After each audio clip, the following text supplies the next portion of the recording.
Señor esté con ustedes. Del Santo Evangelio según San Marcos.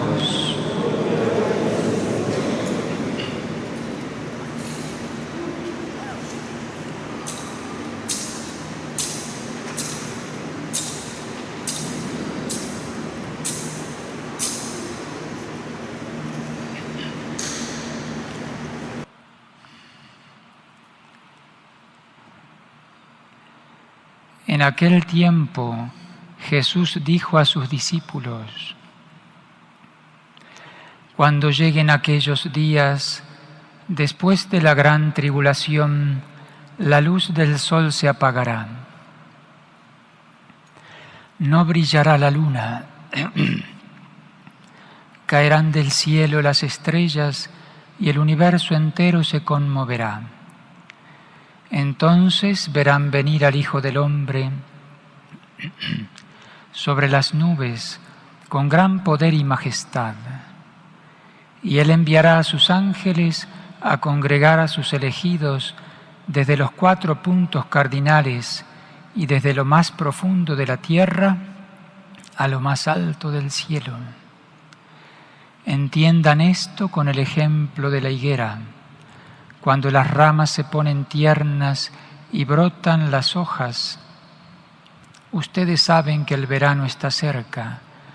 Así también, cuando vean ustedes que suceden estas cosas, sepan que el fin ya está cerca, ya está a la puerta. En verdad que no pasará esta generación sin que todo esto se cumpla. Podrán dejar de existir el cielo y la tierra, pero mis palabras no dejarán de cumplirse. Nadie conoce el día ni la hora, ni los ángeles del cielo, ni el Hijo, solamente el Padre. Palabra del Señor. Per evangelica dicta deleantur nostra delicta.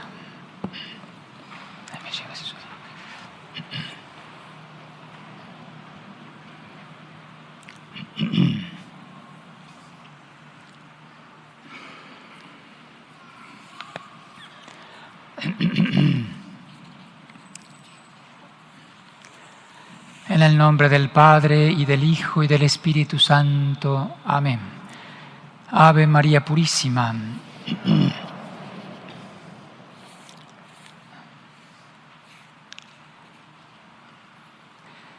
En esta prédica voy a referirme a la situación actual de la Iglesia, a algunos aspectos de la crisis de la Iglesia, especialmente en sus pastores, en su jerarquía. Tenemos que unir este sermón con el de ayer. Ayer quise expresarme algunas cosas, lo hice, pero no concluí, y hoy quisiera de alguna forma concluir con algo muy particular en relación a la Iglesia. Estamos hacia el final del año litúrgico y los textos de este domingo y los textos siguientes de este breve tiempo que nos queda, muchos de ellos hacen referencia al final de los tiempos, ¿no? Creemos que el Señor volverá en majestad y gloria. La Iglesia siempre ha tenido ataques, siempre ha sufrido mucho de parte de sus enemigos. Actualmente hay, podemos decir, una especie de corrupción interior. Los enemigos están dentro, como lo había denunciado ya San Pío X hace un poco más de 100 años, que los enemigos masones y demás intentaron y lo lograron, infiltrarse dentro de la Iglesia para destruirla desde adentro. Repito, durante los siglos han habido muchos ataques exteriores a la Iglesia. La Iglesia ha estado en crisis terribles y siempre ha salido adelante, ¿no? La promesa de Cristo no deja de cumplirse y no dejará de cumplirse. Él la sostiene a la Iglesia hasta el final de los tiempos, hasta su regreso. Pero la situación actual es no solo recibir ataques desde afuera, sino corrupción desde adentro. Y eso es terrible. Por eso creemos también que se acercan aquellos días profetizados, ¿no? Hay muchos textos de la Sagrada Escritura que hablan de la apostasía interior también de la Iglesia, y muchas profecías de la Virgen, la Salet y demás, que hablan de esa como falsa Iglesia, ¿no? Que aparece como la verdadera, ¿no? Tiempos de gran confusión, como lo han señalado muchos, incluyendo el cardenal Sara, ¿no? En su libro Se hace tarde y anochece, tiempo de oscuridad, tiempo de tinieblas y de gran confusión, confusión doctrinal y confusión moral. No sabemos en qué creer y no sabemos cómo obrar. Y la Iglesia tiene que defender la verdad, tiene que transmitir la verdad.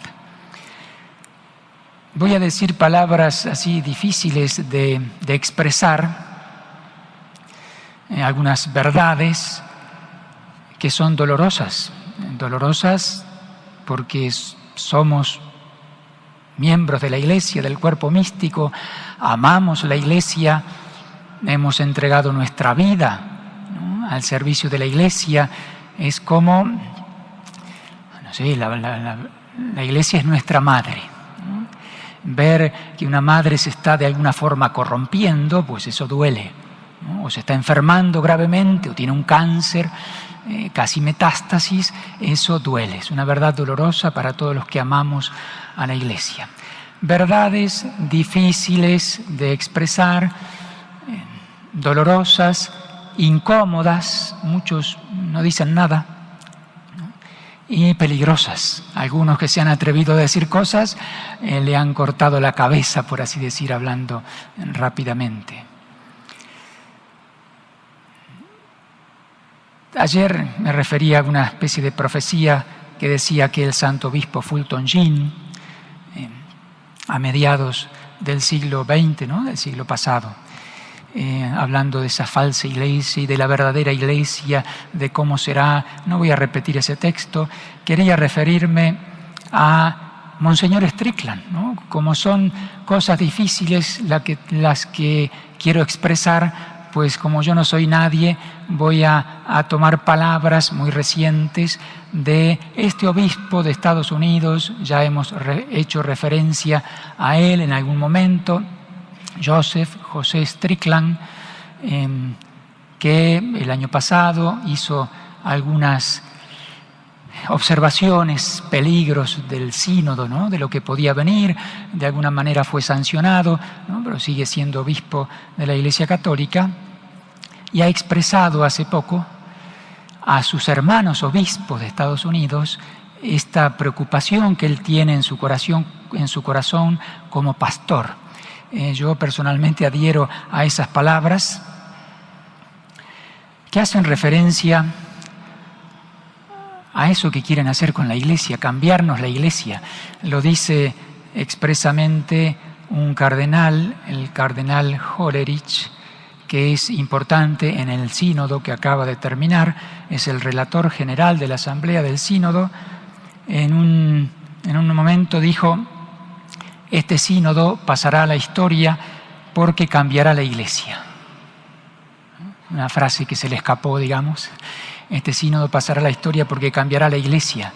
En definitiva, es eso lo que quieren hacer. Los enemigos infiltrados dentro de la Iglesia. Cambiar la Iglesia. La Iglesia crece, no cambia, ¿no? La Iglesia es un organismo vivo que tiene que crecer a lo largo de los siglos. Así ha sido, pero conservando lo que es. En particular, la doctrina de siempre, ¿no?, que tenemos que conocer, amar, defender, dar la vida por ella, ¿no?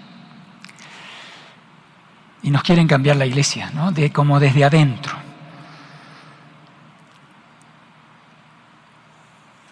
Dice Monseñor Joseph Strickland. Voy a citar algunas cositas, no quiero extenderme demasiado.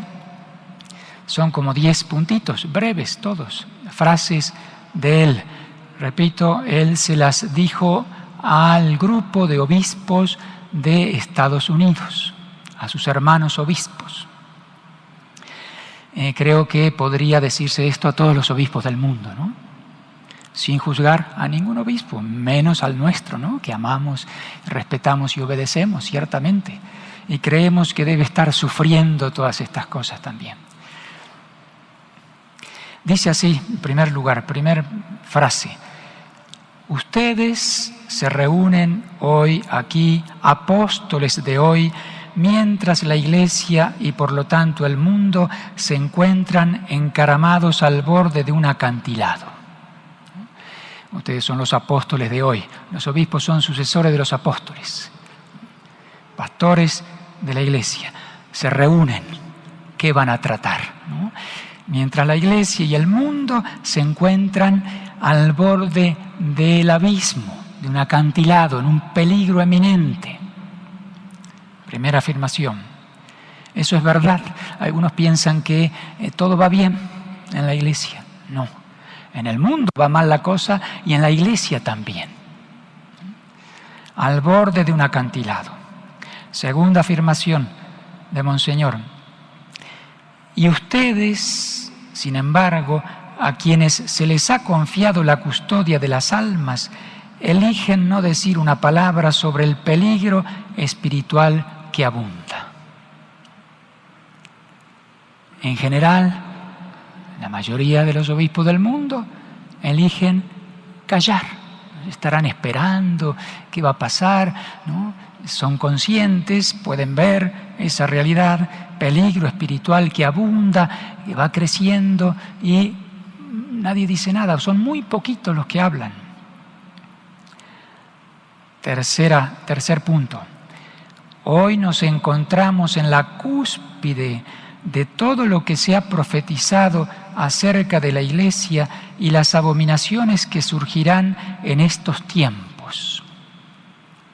Todas las profecías, incluso bíblicas, y otras extrabíblicas, revelaciones de la Virgen, etcétera, como decía al principio, abominaciones, estamos como en la cúspide de eso. Nos encontramos en la cúspide de todo lo que se ha profetizado acerca de la Iglesia y las abominaciones que surgirán en estos tiempos. Situación no solo peligrosa, sino gravemente peligrosa. Cuarto punto. Nuestro tiempo, un tiempo en el que todo el infierno ataca a la Iglesia de Jesucristo. Y un tiempo en el que los ángeles caídos del infierno ya no buscan entrar en sus salones sagrados, sino que se quedan dentro, asomándose por sus ventanas y abriendo puertas para dar la bienvenida a más destrucción diabólica. Todo el infierno se abalanza contra la Iglesia, no es solamente desde afuera, sino desde adentro. Ya el Papa Pablo VI, hace muchos años, había tomado conciencia, por alguna grieta de la Iglesia se ha infiltrado el humo de Satanás, dijo públicamente Pablo VI. Pues esa grieta se ha agrandado y no solamente entró el humo, sino entraron muchos demonios que intentan destruir la Iglesia desde adentro. Otro punto. Muchas personas se han preguntado qué se necesita para que más que unos pocos obispos finalmente hablen contra los mensajes falsos que fluyen constantemente desde el Vaticano bajo el liderazgo del Papa Francisco. Y yo me hago la misma pregunta una y otra vez: ¿qué se necesitará? Y sin embargo, casi todos ustedes, mis hermanos, permanecieron en silencio, observando cómo se realizaba el sínodo sobre la sinodalidad, una abominación construida no para custodiar el depósito de la fe, sino para desmantelarlo. Y sin embargo, pocos fueron los gritos que se escucharon de ustedes, hombres que deberían estar dispuestos a morir por Cristo y su Iglesia. ¿Qué más hace falta para que los pastores hablen y se enfrenten a esos males que vienen del Vaticano? El Papa Francisco está al servicio de la verdad, no puede enseñar algo contra la verdad, ¿no? La doctrina, la Iglesia está por encima de él, ¿no?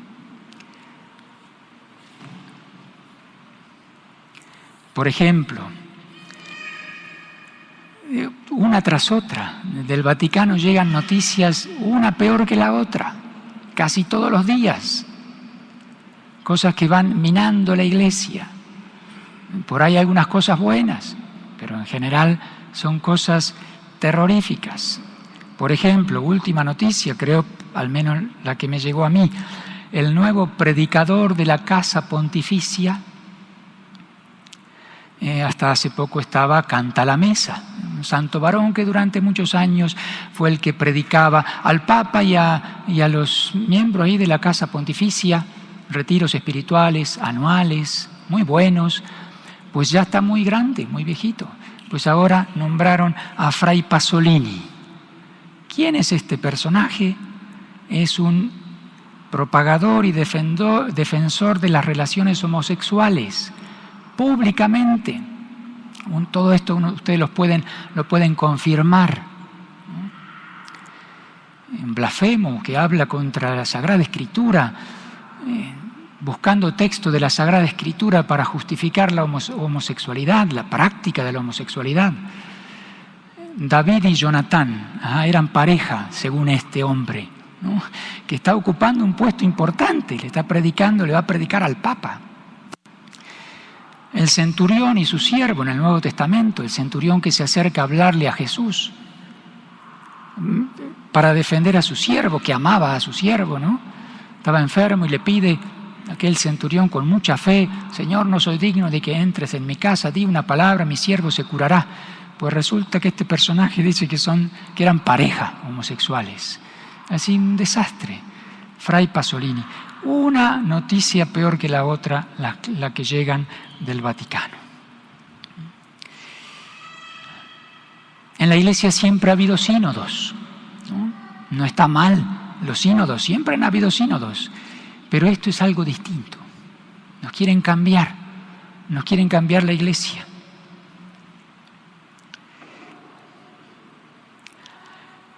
Continúa Monseñor Strickland.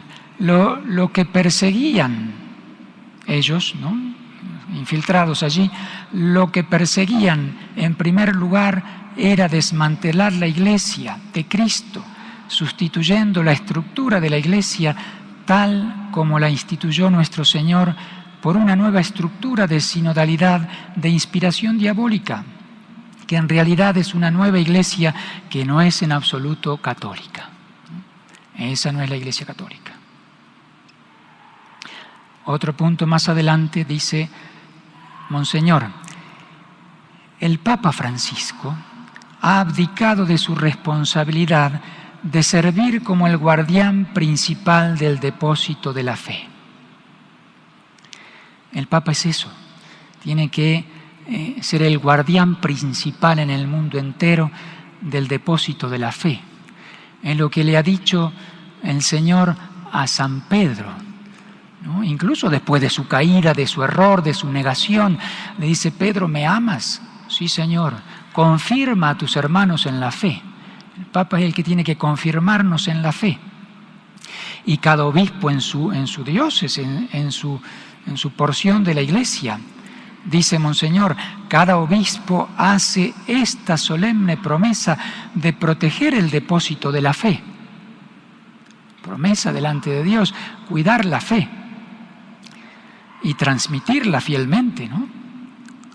Pero el oficio petrino, continúa Monseñor, existe principalmente para ser el guardián de los guardianes y el siervo de los siervos.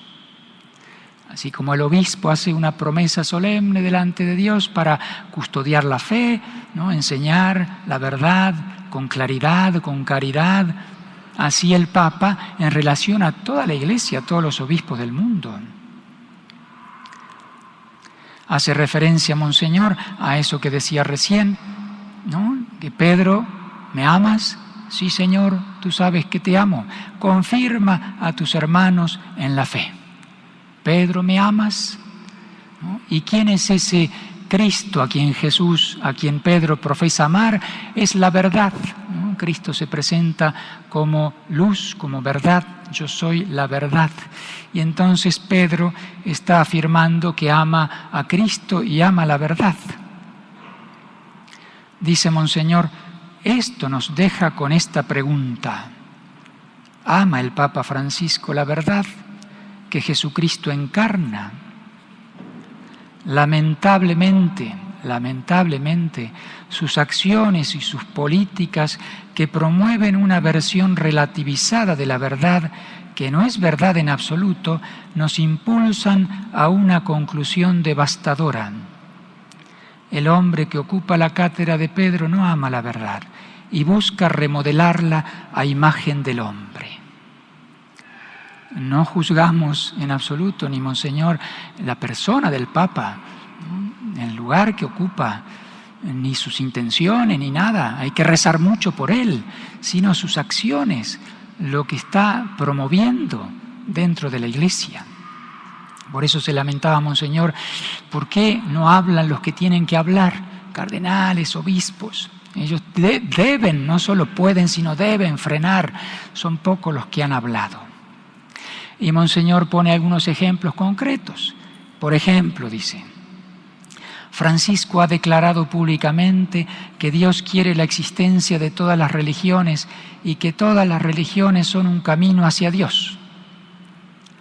Lo habrán escuchado ustedes, el Papa hace poquito allí en Singapur, en Indonesia, afirmó eso claramente. Algunos intentan salvar las palabras del Papa, son insalvables. Es verdad que no lo dijo ex cátedra, no sería un dogma, todo eso es verdadero, pero el Papa está enseñando públicamente cosas que son herejías enormes, ¿no? Que todas las religiones son un camino que conducen a Dios. Y cae la obra de Cristo, cae la obra de la Iglesia. Por supuesto que en todas las religiones hay personas buenas que necesitan ser salvadas, ¿no? Y debemos, con caridad, con humildad, transmitir la verdad de la cual no somos dueños. La Iglesia debe mostrar el camino, ¿no?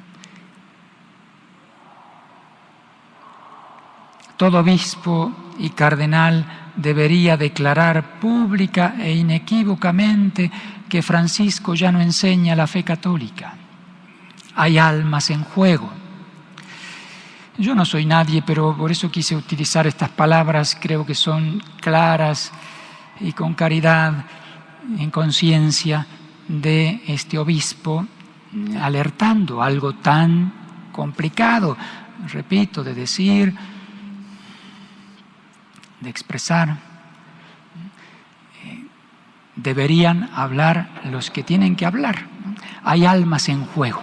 Probablemente muchos digan, pues no hay que escandalizar a nadie, ojo, no digan eso porque, al contrario, hay almas que están en peligro, que pueden recibir una doctrina en su corazón que es veneno, ¿no? Y que no es la fe católica. La fe católica está expresada en el catecismo, en primer lugar. Eso tenemos que conocer, amar, defender. Esa es la Iglesia, con sus pastores, los pastores que sean fieles a esa doctrina. Termina diciendo Monseñor José Strickland, ¿qué sucederá si vuestros pastores no se unen? Tanta división, ya profetizado allí en la Salet, la Virgen, ¿no? Va a haber enfrentamiento entre pastores, ¿no? Cardenales contra cardenales, obispos contra obispos, sacerdotes contra sacerdotes. Tiempo de confusión. Está profetizado la caída del Vaticano, el castigo terrible. Es lógico que el castigo venga en primer lugar a los más responsables de la situación actual, ¿no? El Evangelio de hoy nos habla de ese castigo final, que en definitiva es un castigo medicinal y es el triunfo de Cristo, que viene a purificar todas las cosas y viene a salvarnos. ¿Qué sucederá, dice Monseñor, si todos han aceptado 30 monedas de plata y permanecen en silencio ante la falsedad que hiere aún más las manos y los pies de nuestro Señor?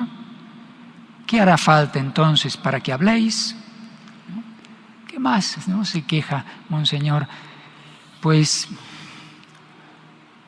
recemos mucho por la Iglesia, amemos la Iglesia, estemos dispuestos a dar la vida por la Iglesia, con mucha caridad. Hay muchos que están confundidos. Rezar mucho, recurrir mucho a la Santísima Virgen, que es la Madre de la Iglesia, para que ella nos ayude. Ella hace tiempo que en sus manifestaciones está preparándonos para estos momentos difíciles que se avecinan. Cuando sucedan estas cosas, ¿no?, el Señor en el Evangelio de hoy pone el ejemplo de la higuera, ¿no? Ya viene el verano, ya las hojitas empiezan a aparecer. Pues estas cosas anuncian que el Señor está cerca. Y cuando sucedan estas cosas, el Señor hace referencia a varias cosas que estamos viviendo y que faltan todavía algunas. Cuando sucedan estas cosas, alégrense, levanten la cabeza porque se acerca la liberación de ustedes. Algunos frente a esta situación son muy pesimistas. No hay nada que hacer, todo está perdido, listo, bajan los brazos. Otros son muy optimistas, todo va bien, adelante, todo perfecto. Ni optimismo ni pesimismo. Es la realidad, ¿no?, el realismo de las cosas como son. Como cuando una persona tiene una enfermedad grave, a ver, tienes un cáncer, a ver, esta es la realidad. ¿Qué posibilidades concretas hay? ¿Qué hay que hacer para salir adelante? No sirve ocultar la verdad, ¿no? La verdad nos hace libres. De alguna manera somos más pesimistas que los pesimistas y más optimistas que los optimistas, porque es el misterio de la cruz. La Iglesia sigue el misterio de Cristo en la cruz, es el cuerpo místico de Cristo. Lo que sucedió en la vida de Cristo sucederá en la Iglesia y está sucediendo. Tiempo de confusión. Pues en la cruz, pesimismo total, fracaso, muerte, sufrimiento, todo fracasó humanamente hablando. ¿No? Pesimismo total. La situación actual es peor que el pesimismo de los pesimistas. Y a la vez es más optimista que los optimistas, porque allí en la cruz venció Cristo. Triunfó Cristo, resucitó Cristo, venciendo a la muerte, al demonio, derramando su sangre por nuestra salvación. Eso está ocurriendo con la Iglesia. Muchos deciden abandonarla, muchos están confundidos. Especialmente en aquel tiempo fueron los obispos, los apóstoles que abandonaron. Solo uno quedó al pie de la cruz, San Juan. Y la Virgen, y María Magdalena, la pecadora allí convertida. Pues esa es la Iglesia verdadera de hoy, ¿no? Los pastores santos, juntos a la Virgen, los buenos cristianos, pecadores arrepentidos, convertidos, que quieren santificarse, que quieren ser buenos. Hoy se nos presenta una cosa a medias, esa es la Iglesia falsa. Da lo mismo, sigue por ese camino, no pasa nada. No, tenemos que ser santos, si no, no vamos a llegar al cielo. No es lo mismo ser musulmán que católico, no es lo mismo ser protestante que católico. No es algo que nos pertenece, es algo que nos ha sido dado. Se nos va a pedir cuenta de eso, tenemos que transmitirlo.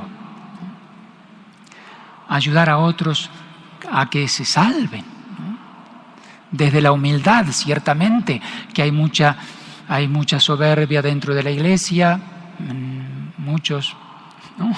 Hay fariseísmo, pues el Señor viene a separar el trigo de la cizaña. Falta poco para eso. Cada uno debe preocuparse por lo que hay ahí adentro, ¿no? No por el exterior. Es cierto que el interior nos mueve al exterior, a obrar el bien, a rezar, a hacer obras buenas, pero si solamente hacemos eso y descuidamos el corazón sucio, pecador, pero que el Señor vino a salvarlo. Vamos a encomendarnos a la Virgen, poner todo eso en la Santa Misa. Perdón que sea así medio duro y esté un poco enojado. Me duele toda esa situación y en conciencia creí que tenía que decir esto, ¿no? especialmente usando estas palabras de este obispo valiente, generoso, y que probablemente le terminen de cortar la cabeza. Espero que a mí no. Ave María Purísima,